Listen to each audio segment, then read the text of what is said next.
দুটি হাত নেই, কিন্তু সেই সীমাবদ্ধতা থামাতে পারেনি নীলা খাতুনের স্বপ্নযাত্রা। অদম্য ইচ্ছাশক্তি, পরিবারের সর্বাত্মক সহযোগিতা আর নিজের আত্মবিশ্বাস ও পরিশ্রমের মাধ্যমেই পা দিয়ে লিখে পাশ করেছেন মাস্টার্স। সিরাজগঞ্জের কামারখন্দ উপজেলার চর বরধুল গ্রামের দিনমজুর উসমান গনি ও শাহিনুর বেগম দম্পতির 4 ছেলেমেয়ের মধ্যে তৃতীয় সন্তান নীলা। প্রতিবন্ধী এই মেয়েটি এখন অনেকের কাছে সাহস, আত্মবিশ্বাস আর অনুপ্রেরণার নাম। লাইফে কখন কি হয় গ্যারান্টি আছে? তাই ইন্স্যুরেন্স করুন সিটি ব্যাংকে, কারণ ইন্স্যুরেন্স করলে সিটিতে সুরক্ষা পাবেন নিশ্চিতে। ছোটবেলা থেকেই পড়াশোনায় আগ্রহ নীলার। হাত না থাকায় পা দিয়ে কলম ধরতে শুরু করে সে।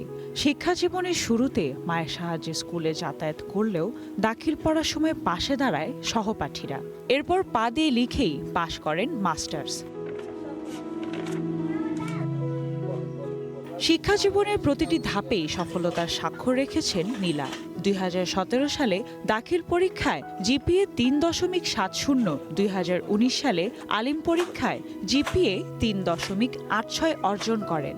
সিরাজগঞ্জ আহমেদ কামিল মাদ্রাসা থেকে কামিল পাশ করেন তিনি। শারীরিক প্রতিবন্ধকতা কখনো মানুষকে আটকে রাখতে পারে না, মনোবল হচ্ছে সবচেয়ে সাহস।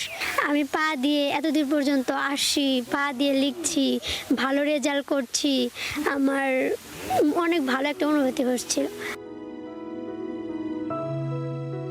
মাস্টার্স পাশ করলেও দুটি হাত না থাকায় হচ্ছে না চাকরি, আসছে না বিয়ের কোনো প্রস্তাব। নীলার পছন্দের পেশা শিক্ষকতা হলেও সরকারের কাছে তার আবেদন সরকার যেন একটি চাকরির ব্যবস্থা করে দেয় তাকে। আমার অনেক ইচ্ছা যে আমি ছোট ছোট বাচ্চাদের পড়াবো, তাদের নতুনভাবে শিখাবো সবকিছু, এটা আমার অনেক ইচ্ছা। পিতামাতার অবর্তমানে মেয়েটির কি হবে তা নিয়ে চিন্তিত নীলার বাবা মা। তারা বলছেন, ছোটবেলা থেকেই মেয়েটার স্বপ্ন ছিল পড়াশোনা করবে। মেয়ের ইচ্ছা পূরণে দিনমজুরি করে তাকে এতদূর নিয়ে এসেছেন। কয় যে আম্মু আমি লিখতে পারি, আমি স্কুল করবো। এভাবে প্রাইমারি স্কুলে নিয়ে গেলাম, নিয়ে জাতি মিয়া ওইভাবে প্রাইমারি স্কুলে লেখাপড়া শেষ হলো।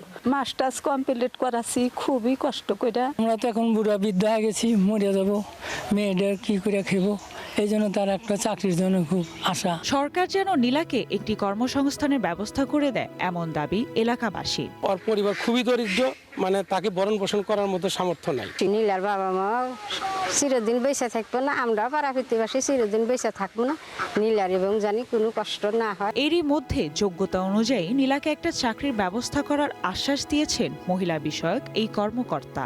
আমাদের সমাজসেবা অফিসার আর আমাদের শিক্ষা অফিসার আর আমাদের নিয়ম মহোদয়, আমরা আরও কিছু হলো ব্যক্তিবর্গ নিয়ে ওখানে গেলাম, যে দেখলাম যে নীলার মানে একদম সর্বপ্রকার হলো চেষ্টা হলো করে মেয়েটার একটা কর্মসংস্থানের ব্যবস্থা আমরা করে দিবই। ইচ্ছাশক্তি ও আত্মবিশ্বাসের কাছে যে সব প্রতিবন্ধকতাই হার মানে তার প্রমাণ নীলা। প্রতিবন্ধী মেয়েটির জীবন যেন এখানেই থেমে না যায়, সরকারের কাছে সেই আহ্বান রেখেছেন সচেতন মহল।